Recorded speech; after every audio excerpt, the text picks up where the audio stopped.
Morning everyone, a very warm welcome to Storm IT, the home of technology. Today we're going to be talking to you about the new Galaxy S5 which was launched this week.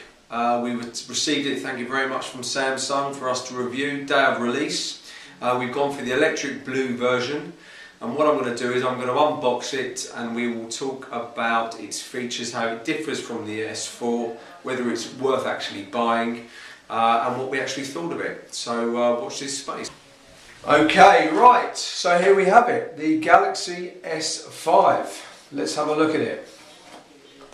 It's got the same wooden style box, which is slightly confusing for a new gadget. I think a wooden box. I'm not kind of sure what they're trying to say, but the S4 had a similar box as well.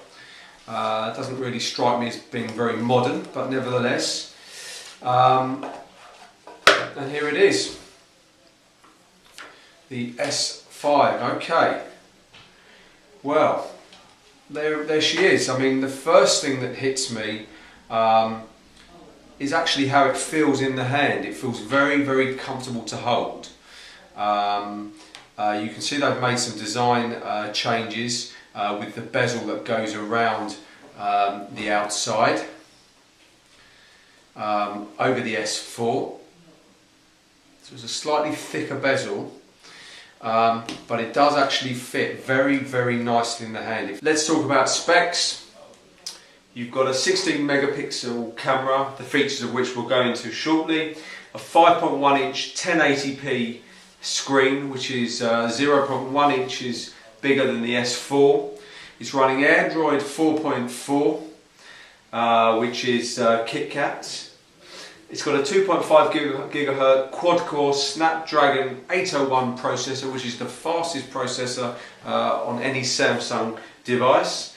It is undoubtedly the most anticipated phone to come out this year, with a plethora of colours and designs. I've gone for the electric blue, which is like a dimpled backing. It also comes in gold, black and white. As I said before, it does feel very, very comfortable in the hand, and it's funny, it was rumoured the case was going to be either stainless steel or slightly more metallic like an iPhone, but in fact this does give it kind of like a rubber feel, which does feel really comfortable in the hand. Whether it adds anything to the phone is negligible, it's purely aesthetics. In terms of features, lots of features obviously. I mean, whether that's they've added quite a lot of features to the hardware to compensate for the fact that the phones have slightly plateaued in terms of performance, because there's only so much, so fast a processor you can get into this. It's water resistant, so if you look at the base of the phone, you've got an actual seal where the charging device, which is your standard USB device, it's also got USB 3, which is a very fast USB connection, faster than the standard USB 2. But this seal, obviously, there is also a reminder that comes up every time you open the seal, telling you to close it, so it becomes watertight, which is probably slightly annoying.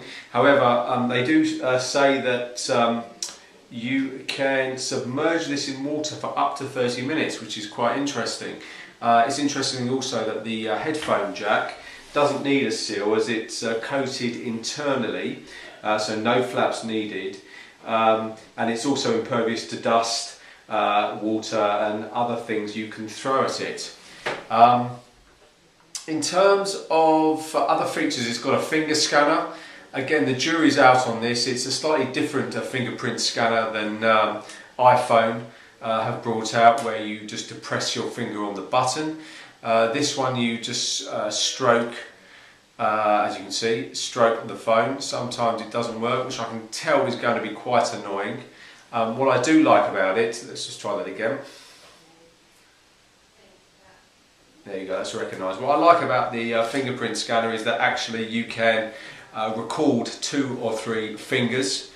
Again, will I use it every day? Probably not. It will probably annoy the pants out of me. I do have a problem with stroking my phone. Even for me, that's a stretch. I need to stroke it to wake it up, so the fingerprint scanner is probably a little bit gimmicky for me. But there are a few other things as well. They've gone for very heavy on the health market. So if you have a look at, let's have a look at S Health. It has actually a heart rate monitor. So it's obviously telling me to keep still and quiet, which is almost impossible for me. But you'll see what it does is it actually scans your heartbeat. Will I ever use it? That's a question. I'm not sure I will. Some people, it also has a built-in pedometer, so obviously you can record every step, and you can set up different things like a food diary and other health and fitness things that some people might find useful. It's obviously designed to work with the Samsung wearables, so the Galaxy Gear and the other wearables that Samsung are bringing out. And also what I like about the Samsung apps like Chat On and S-Voice and a host of the other Samsung apps that they don't necessarily bundle with the phone, but what I like about the fact is it doesn't all come on the phone as standard, unlike Apple. You can choose what apps you want to install, download, and if you want, you don't have to have any of them, which is what I like about the Android and the Samsung phones. You can pretty much customize it to how you want it, and you don't have to be told how to run the phone. In terms of things that I don't like, the speaker hasn't been upgraded, which is a shame, really. Samsung have omitted to upgrade the speaker, the same speaker as on the S4. Slightly tinny, not the best speaker, especially when you consider phones like the HTC M8 with fantastic Beats front-facing speaker, which again is a real bonus when you're listening to music, or even when you've got the phone on speakerphone. It makes a massive difference, I think, to have the speakers at the front. The screen itself, an absolute fantastic screen, just pops out at you.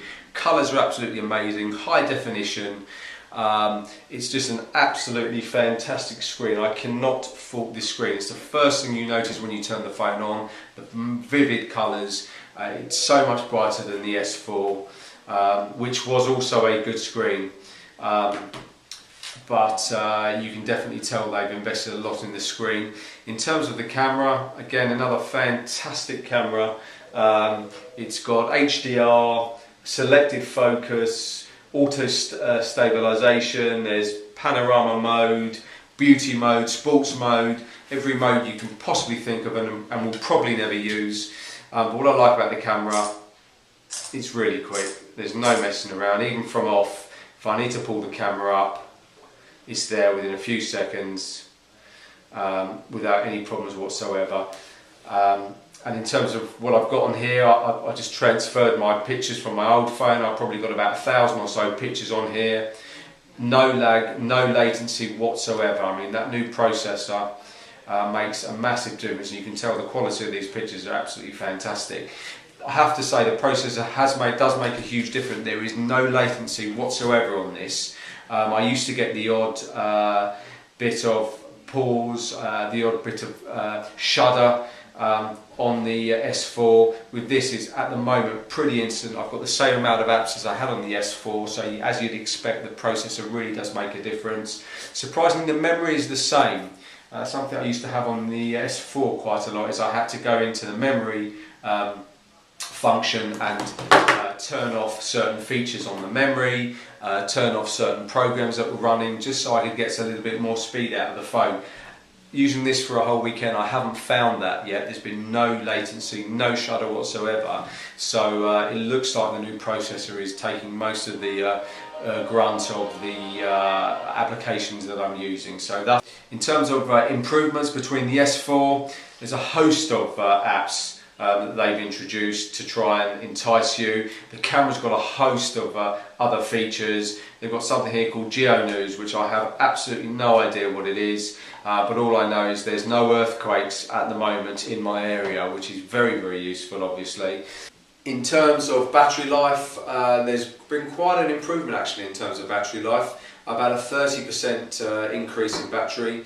When I get home at the moment after fair to medium use, there's a 30 or 40% still remaining on the battery, which is pretty good considering the S4 I would have to charge this when I got home after the same amount of usage. I get about a day out of this. They say about a day and a half out of this battery, and I agree thus far. I have seen a considerable increase in that.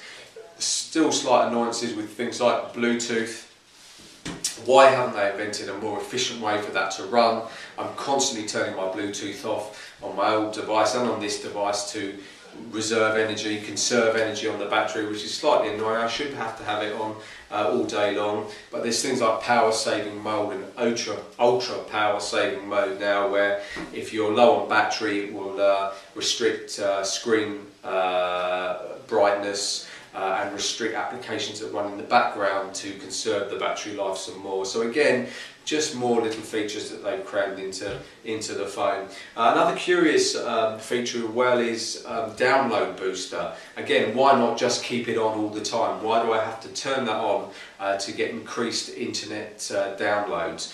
I appreciate obviously there is a charge, an additional charge if you're on 3 or 4G. But why not get it to turn on every time you're in a Wi-Fi zone to give you that increased booster without me having to turn it on and off. But again, only a mild gripe really. Overall, really fast phone, fantastically beautiful in terms of colour. The camera's fantastic. Not forgetting the phone as well. One of the things that I liked about this, the S4 over the iPhone when I got the S4, was the fact I could actually make a phone call on it. Let's not forget it is a phone, and as a phone it's hands down a better phone than most of its competitors. Very clear, limited drop off, and overall it's a great phone to use as a phone. Is it worth getting? Well, I think if you're an S3 user, there is a noticeable difference in screen size, in thickness, in speed. I think an S4 user, is there a great deal of difference? I mean, you're asking the wrong person. Obviously, if you're an early adopter, it's a no-brainer. I do think there is a considerable difference in the quality of the camera and the screen and the battery life, which for me is worth an upgrade. But if you want to come and see one, or if you need one configured to your office or home network, please think of Storm IT, because Storm IT do great IT. Thank you.